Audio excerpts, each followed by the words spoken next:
Tropical Cyclone Formation Update. Mababa ang tsansang magkaroon ng bagyo sa loob ng Philippine Area of Responsibility, PAR, o papasok na bagyo sa PAR sa loob ng 24 na oras. Walang bagyo.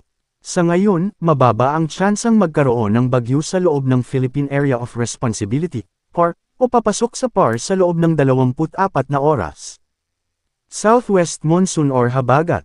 Nakakaapekto ito sa kanlurang bahagi ng Northern Luzon. Forecast weather conditions, dahil dito, makakaranas ng bahagyang maulap hanggang maulap na kalangitan na may pulupulong pag-ulan o pagkidlat at pagkulog na posibleng magdulot ng mga pagbaha o pagguho ng lupa dahil sa severe thunderstorms sa Ilocos Norte at Ilocos Sur. Localized thunderstorms.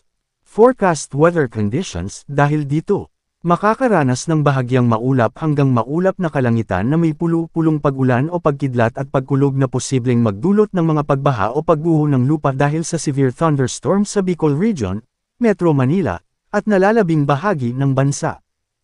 Magiging maganda ang lagay ng panahon ngayong araw July 15, 2026 Wednesday pero asahan ang makulimlim na panahon pagsapit ng hapon na may kalat-kalat na pag-ulan hanggang gabi. Magiging banayad naman ang alon sa mga baybayin ng karagatan, samantala.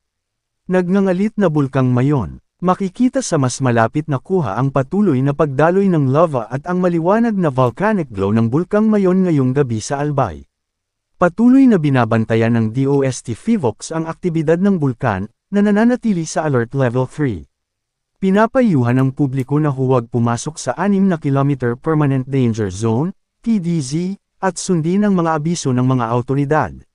Manatiling nakatutok sa weather balita para sa bago pang updates. Don't forget to subscribe. Talk for watching.